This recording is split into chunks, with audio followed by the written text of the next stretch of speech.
Major funding for Idaho Experience is provided by the estate of Darrell Arthur Kammer in support of independent media that connects communities and expands understanding. Additional funding was provided by the James and Barbara Cimino Foundation, Ann Volake and Louise Nelson, Judy and Steve Meyer, and from the Corporation for Public Broadcasting, and contributions to the Friends of Idaho Public Television and viewers like you. Thank you.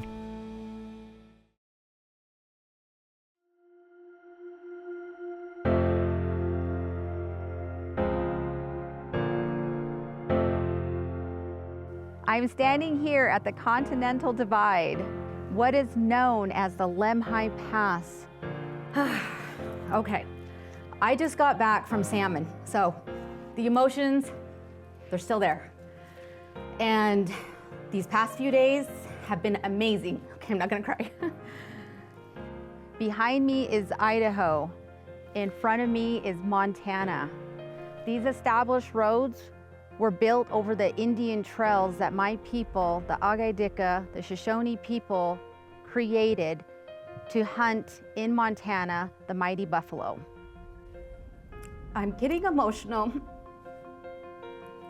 because Salmon, Idaho, is the birthplace of Sacajawea.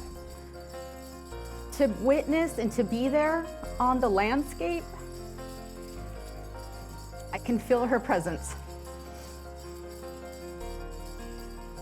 I can feel the presence of our people.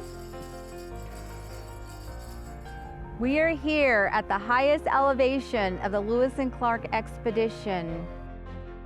We call this beautiful area Wiavi. Try not to cry here. I'm sharing with you all a personal feeling that I had when I was on top of the Continental Divide. Sacajawea was able to recognize this area that was close to her home.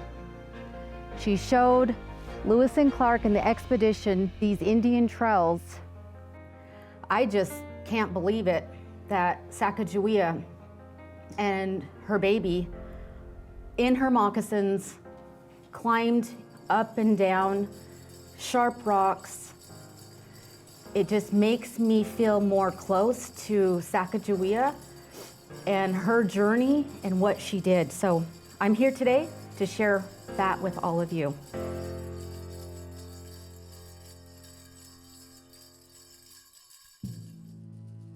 She may be the most famous woman in American history. By some counts, there are more statues of Sacajawea than any other American woman. Schools and parks, peaks and rivers are named for her. Yet for all her fame, there's very little we really know about her. No one drew her face or recorded her words. But we know the important part.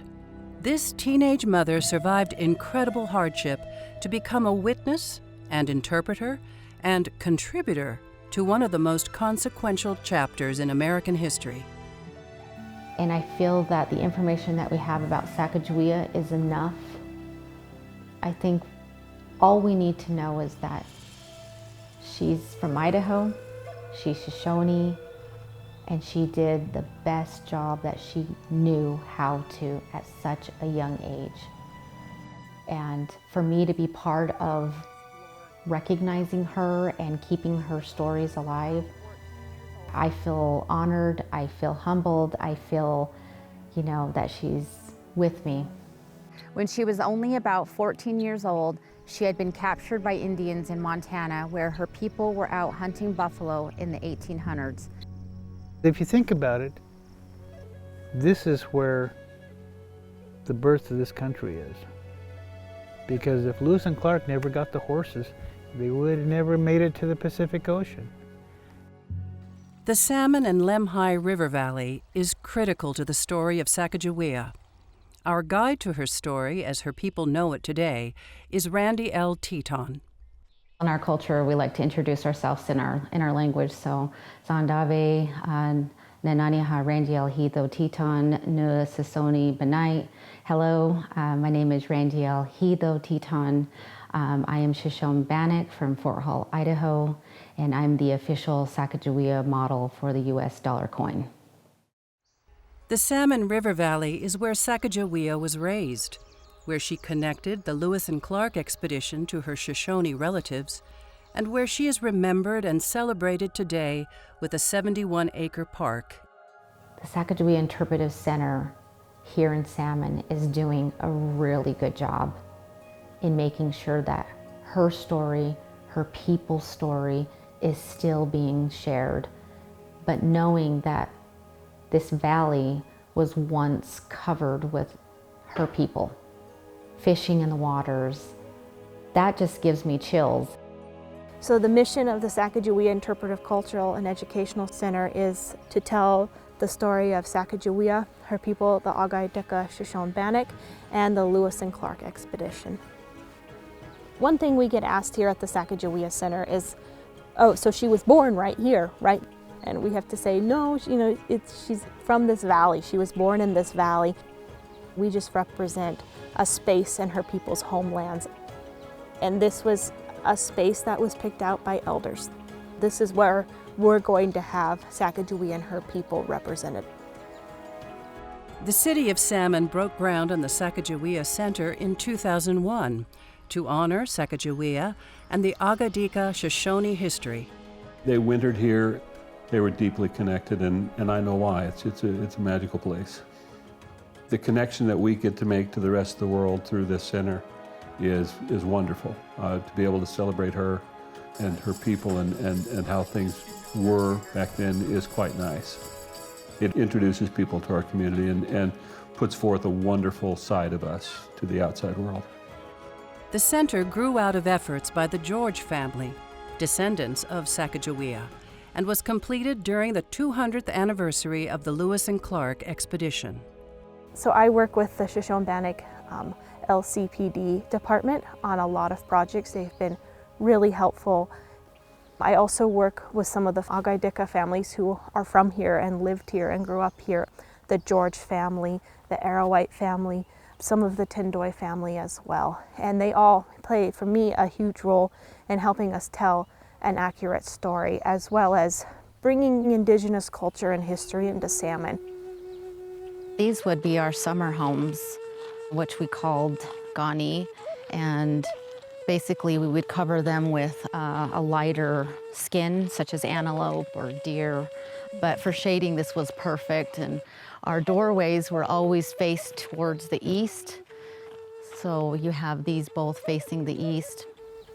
These are the homelands and continue to remain the homelands of the Agaidika Shoshone-Bannock people. And that even though we live here now, that these are still their homelands. And to make sure that we're honoring that.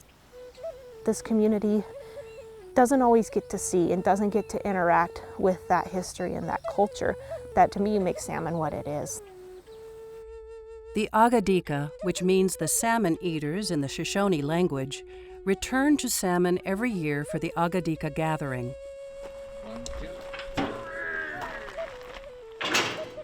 The celebration and traditional salmon feed is a chance for the descendants of the original inhabitants to honor their connection to the valley.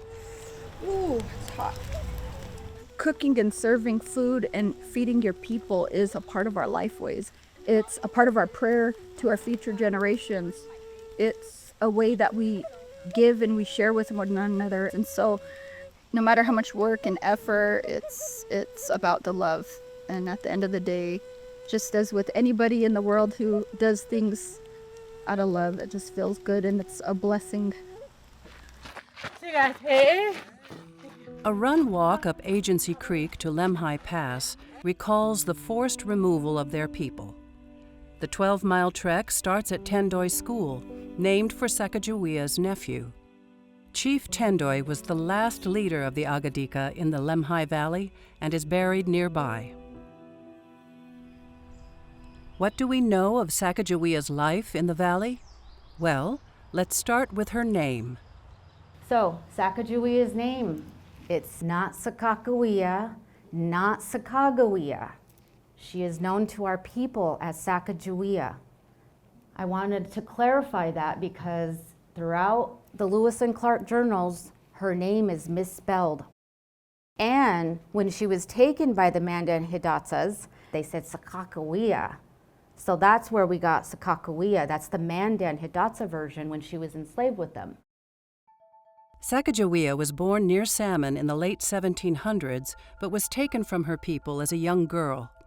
While her family was buffalo hunting in Montana, she was kidnapped in a raid. She was with the Mandan Hidatsa in present-day North Dakota when she met Lewis and Clark. Sacajawea was pregnant. She'd been sold or given to the French fur trapper Toussaint Charbonneau. Lewis and Clark hired Charbonneau as their interpreter and recognized that Sacajawea would be valuable in communicating with the Shoshone people and negotiating for horses. With the assistance of Captain Lewis, Jean Baptiste was born on February 11, 1805. His full head of hair earned him the nickname Pomp, derived from the Shoshone word bumbi, for head. On the journey west, we know that Sacajawea was brave. She saved invaluable expedition journals and other supplies when their small boat almost capsized. And we know from those very journals how valuable she was as a guide. August 8, 1805. The Indian woman recognized the point of a high plain to our right, which she informed us was not very distant from the summer retreat of her nation. This hill, she says, her nation calls the Beaver's Head, from a conceived resemblance of its figure to the head of that animal. Meriwether Lewis. And we know the Shoshone recognized Sacajawea, even after her years of captivity, which allowed her to play her pivotal role as diplomat and interpreter, assuring the expedition got the food and horses it needed to continue to the Pacific. August 17, 1805. Captain Clark arrived with the interpreter Charbonneau and the Indian woman, who proved to be a sister of the chief Kamewat. The meeting of those people was really affecting. Meriwether Lewis. And she goes over there and gives him the biggest hug, and he just couldn't believe, you're alive, you're okay. They're gonna meet her son for the first time. So I can't imagine the feelings and the emotions that she was feeling in her head and her heart. And so throughout the journey, you'll notice in Lewis and Clark's journals, they mention the contributions that she has made, from pointing out food sources that they could eat when they were dwindling down on their food resources, medicines that the men needed. She knew the right plants to boil, make tea, to give them. I know that she also probably helped them out with making them moccasins. I know that she ended up teaching them how to make snares to catch rabbits and squirrels, small game. So her contributions are invaluable, and it's all evidence in the Lewis and Clark journals. July 13, 1806. The Indian woman who has been of great service to me as a pilot through this country recommends a gap in the mountain more south, which I shall cross. William Clark. And I think that's what we need to remember and honor of this young girl, Sacajawea, is that she was quiet, but she had so much knowledge. She was such a force. She brought a light to the men with her son.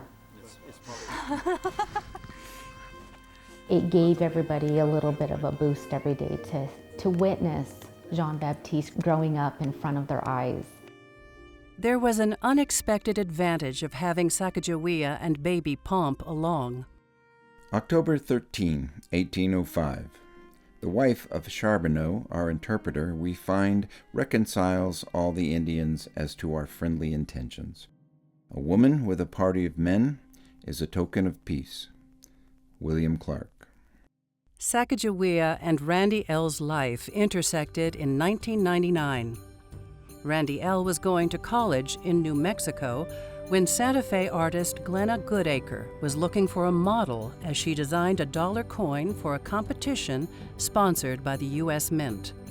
She was in search of finding someone that is of the same descent, same bloodline, same tribe as Sacajawea. Glenna's design with Randy L's image won the competition, and the coin was issued in 2000. I feel that I was at the right place at the right time, and I just feel very honored to represent Sacajawea, and I'm so happy that this coin represents not only Sacajawea but Jean Baptiste, because he's the youngest member of the Corps of Discovery expedition, and she's also the only woman on the expedition. So what I did is I served for 2 years traveling with the United States Mint team, campaigning, marketing, basically being the face of the new coin. That intensive experience sparked a desire for Randy L. to learn everything she could about Sacajawea, and it fueled what she calls her mission to ensure Sacagawea's story is known to the world. I knew she was from Salmon, Idaho. I knew that she had a very rough life, and if you can imagine being taken away from your family at 10 years old and enslaved by another tribe, the Mandan Hidatsa from North Dakota, and not understanding the language, not understanding their way of life, their culture. You know, I sometimes have to step back and just remember, you know, she was a human, a young human. In 2024, Randy L. published a book about Sacagawea's life. I really wanted to tell Sacagawea's story from a Shoshone perspective. So all those stories that were shared with me, the oral traditions of what we know of Sacagawea, plus adding to what I found to be true based on Lewis and Clark's journals. That's why I wanted to tell a story about Sacagawea, this famous Native American woman who's from Idaho, like me. You know, one of the things with the Lewis and Clark expedition I find is that we can often get tied up in the, well, if it's not in the journals, it didn't happen. And that's just, to me, not true. We're leaving out oral traditions and oral histories, which are just as important and just as relevant as the written record. Leo Arrowhite grew up listening to stories about his people. He emphasizes those oral traditions with his family and tells his children not to write stories down, but to remember and share them orally. So that tradition goes on. And so to this day, I teach my kids oral history, and they understand it. And so that's why I always stress people, if you want to learn something from our people, listen. Most of the Agaidika were forced to the reservation in Fort Hall in eastern Idaho in 1907. Well, this place is important because this is the last settlement or the last village of the Shoshone people, and basically the descendants of Sacajawea. Leo's family was one of the last of the Shoshone in Salmon, living in what was known as Indian Camp until he moved to Blackfoot. We left in 72, and I fought tooth and nail with my parents. I didn't want to leave. I even went as far as asking my friends if I could stay with him. Leo was close to his grandmother, who shared her family knowledge. And her name was Hattie, so I became like grandma's boy, because I was always around her. Growing up here, that's who raised me, and she ended up telling me about who our people were and where we come from. And so I eventually started understanding where my roots came from. And so I'm passing that on down to my kids. And I told them, don't write it down, just listen to what I tell you, and if you have a question, ask. And I keep telling him, I'm teaching you how we do things orally, because that's how I was taught. He learned that Sacagawea's birthplace is not where the Bureau of Land Management sign and monument are located, on 17 Mile Road southeast of Salmon. She was born in a grove of cottonwoods near the Lemhi River, near what is now Baker. These stands of willows back here is basically where the Indian women would come to have their kids when they were in labor and getting ready to birth. And menfolk aren't allowed into this area. Leo's family also believes that Sacagawea met her uncle, not her brother, when she returned with Lewis and Clark, and that Sacagawea lived out her old age in Fort Washakie, Wyoming. According to the written history, Sacagawea died in South Dakota somewhere, but she didn't. She came home. My mom's dad's uncle, Archie Napo, when he was young, he says he saw her come home into the valley, back home. And so when she realized that her direct relatives were no longer here and learned that they went to Fort Washakie, that's where she went. And she died an old lady over there. What happened to Sacagawea after the expedition remains a great mystery. She had a daughter, Lizette, who was thought to have died very young. Some Agaidika do believe that Sacagawea died in her 20s, but others believe that Sacagawea left Charbonneau and returned west. As hard as it would have been to be on her own in the early 1800s, we know from the Lewis and Clark journals that Charbonneau could be violent and unreliable. She gets pregnant, loses her daughter. We don't really know exactly what happened to her after that. So we have to be careful of the information that we're reading. And as a Shoshone, I will go ahead and pick that she lived to be an elderly woman, and she's buried in Wyoming. The journals reveal the leader's ambivalence toward Charbonneau, but Clark especially admired Sacagawea and liked baby Pomp. Captain Clark essentially adopted the boy and paid for his education, which allowed the young man to later travel in Europe and learn multiple languages. I think that Sacagawea having that experience and that support from both Lewis and Clark at the time of the birth of her first child created a connection to them. She trusted these two men. Even though they were not tribal, she trusted them. She felt that they were good people. She felt safe, unlike what was happening in her own home, that we can imagine what was going on. Jean Baptiste lived until age 61, a mountain man, interpreter, guide, clerk, and miner. He became sick while traveling from California to Montana in 1866. He's buried in the lonely desert where he died, near the Idaho-Oregon border. I would love to find out more about Jean Baptiste, and I think that's a missing link that needs to be talked more about in relation to the Lewis and Clark expedition. Today, Sacagawea is celebrated as a hero, but in her time she was largely forgotten. She really wasn't famous until nearly 100 years later, when the American suffrage movement embraced her as an icon and a role model. An American woman who'd had a vote in the expedition's decision on where to spend the winter of 1805-06. You know, I would say she's brave, she's practical, she is, you know, creative in a sense of how she's surviving this entire expedition. One of the things I love is how many people we get in the Interpretive Center who are just, even though we don't know much about her life, are just in awe of her. You know, she's been my hero since I was 5 years old.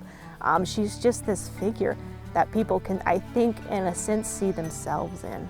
a woman who's just asked to do this, to be a part of this journey, and she does it, and she does it to me with bravery and grace.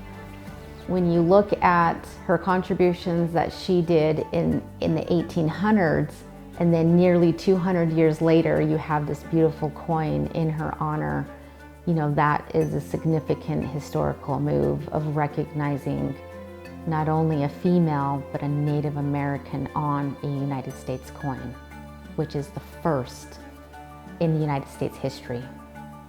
And I'm just so thrilled to be part of that historical change.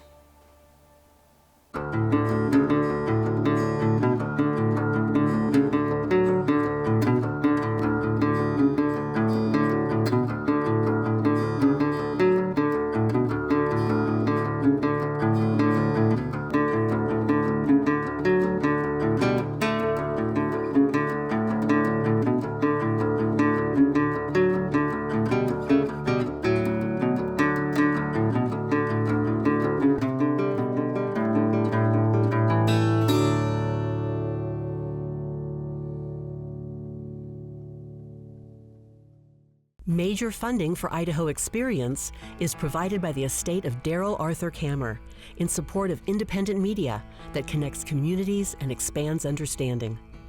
Additional funding was provided by the James and Barbara Cimino Foundation, Ann Voleke and Louise Nelson, Judy and Steve Meyer, and from the Corporation for Public Broadcasting, and contributions to the Friends of Idaho Public Television and viewers like you.